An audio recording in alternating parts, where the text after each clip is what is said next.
Hey everybody, welcome back to another episode of Ridir Gaming. I'm your host, and I don't know why I get that voice. I'm sorry. Nobody likes to spend money without a good reason, right? So it's a finite resource, and let's not waste money. But we all like to play video games, or we have people in our lives that like to play video games. So the question is, buy, wait, rent.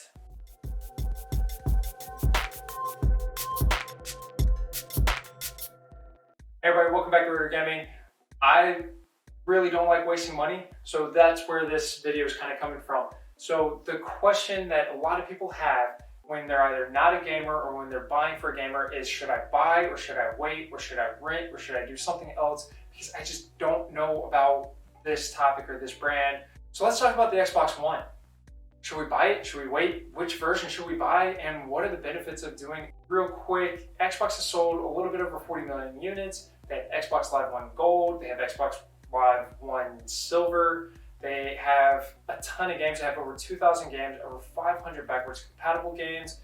They've got a very robust ecosystem with the Xbox One, the Windows 10, then you can go through and you can have the digital input from either PlayStation or anything with an HDMI out can plug into an Xbox One and then be used basically to be another source in.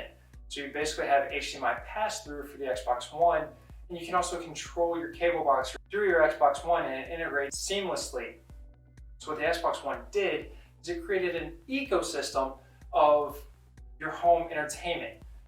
And this was really frowned upon on the Xbox One's launch. And this was like, why are you being an entertainment unit? I want you to play video games. Give me good video games.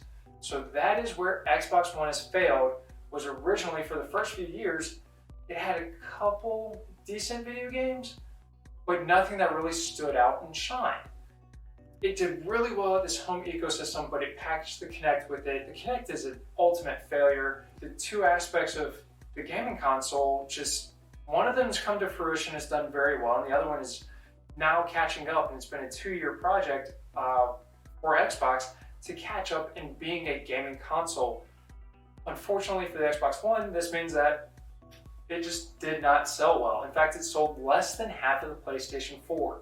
Does it make it a bad console? No, actually, it's a very good console. The Xbox One family has quite a few options and variables out there. So real quick, we have the Xbox One X. That's the most powerful console for this generation, hands down, period.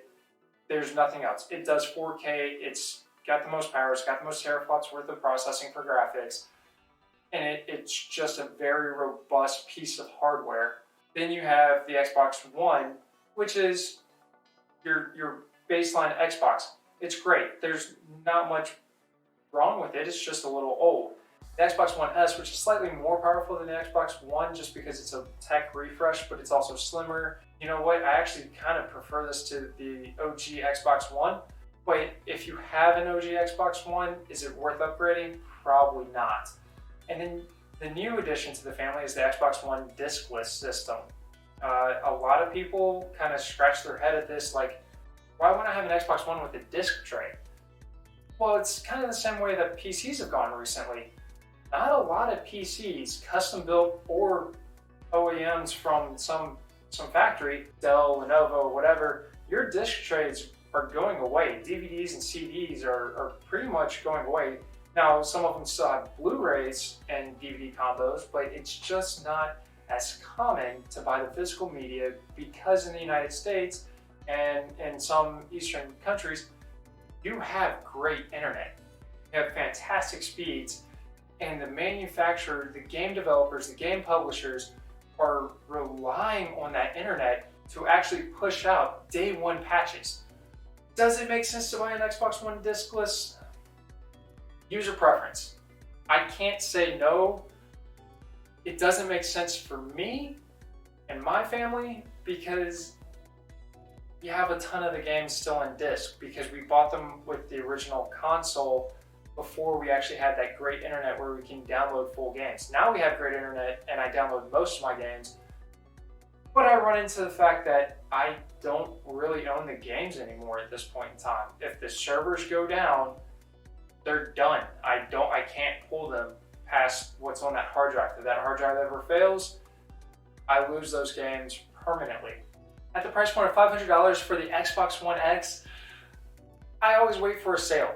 $500 is too much for the current generation because they just announced Xbox Scarlet.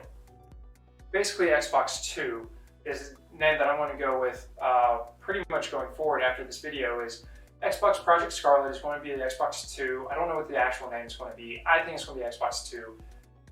Even more powerful, better graphics, integration. Once again, an AMD platform.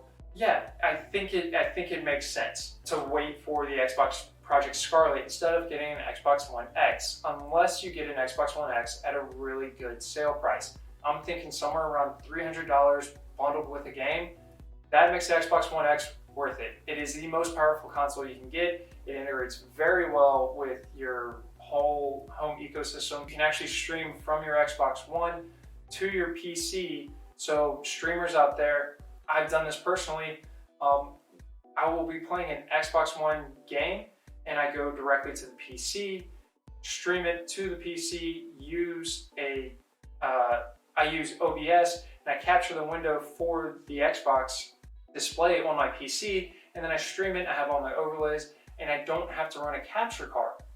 It's awesome. Whereas some people, if they want to stream the PlayStation 4s, they have to run it to their PC through a capture card, which is a couple $100s. This is completely free. OBS is completely free. If you want to stream, easiest way to stream a console game is through Xbox and the Xbox or the Xbox One Slim. For the Xbox One Slim, do I recommend buying that one? That's actually my preferred console out of this generation right now. It's cheaper and it's more robust than the Xbox One. It's not quite as robust as the Xbox One X, but it will fit for most people. If you have a 4K UHD HDR TV at 70 inches or so that you really need to get that 4K at, Xbox One X is probably going to be the way to go, vice the Xbox One Slim. But the Xbox One Slim will work for probably 60 to 80% of the consumers out there looking at an Xbox.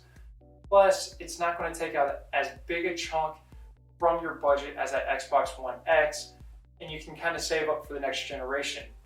The discless is supposed to be $50 cheaper than any other version at any other time, so it's starting at the $200 price point. Xbox One S is at $250, give or take. I personally won't be buying one. It might be a stream machine for some people, but at $200, a stream machine is a little bit much. I'd be looking for an Xbox One discless system at somewhere between $100 to $150. That might be the price point I would break for that one. It's definitely not worth, in my opinion, the $200, $250 that you could potentially find it at right now. Moving forward, holiday 2020 though, you're looking at Xbox Project Scarlet. This is going to stop quite a bit of sales because everybody's just kind of biding their time and waiting for the next generation. The Xbox ecosystem now is worth getting some version of an Xbox One. If you want a game, if you want Halo, if you want Halo ODST, if you want Gears of War, there's a ton of games. They're not necessarily all exclusive. Probably one of the best things within the Microsoft ecosystem that nobody really talks about is Movies Anywhere. So Movies Anywhere, they actually came off of the Microsoft agreement last year. It was very upsetting, but they're back. And the reason why I really like this, and I'm bringing it up in the video, is because the Movies Anywhere works with Google, so YouTube, Amazon,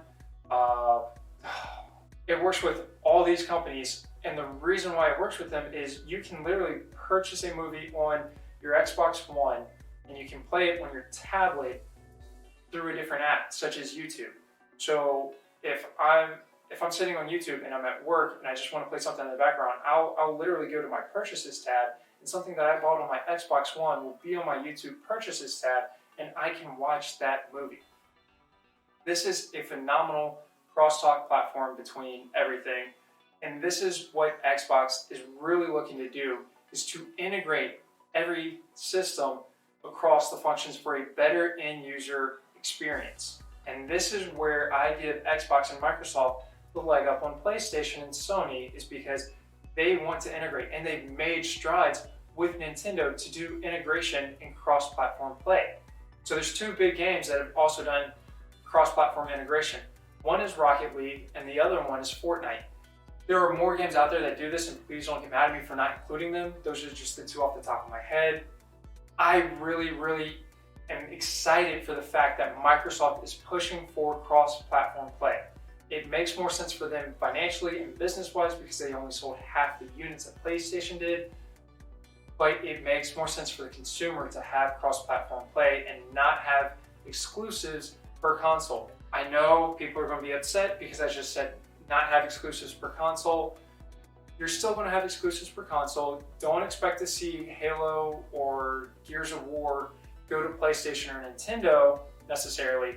However, you're going to see those games, those IPs come out on PC, which is something that PC players have been asking for a long time.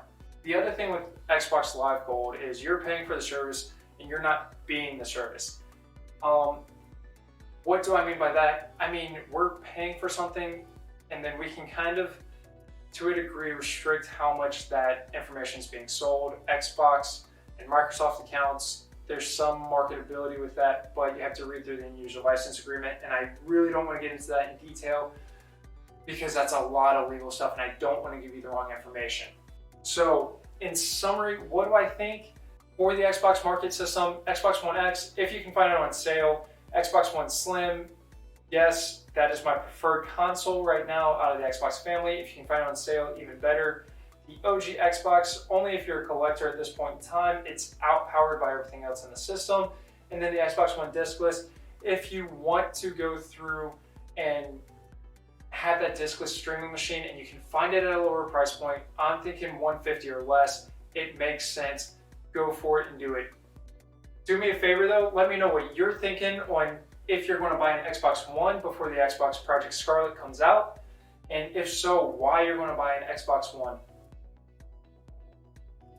I'm not going to ask for it. Y'all know what to do. If you like the video, do the thing. If you like the channel, do that thing. I don't care. But this has been Ridir Gaming, and we'll see you next time. Hey everybody, welcome back to Ridir Gaming. I don't know what to say.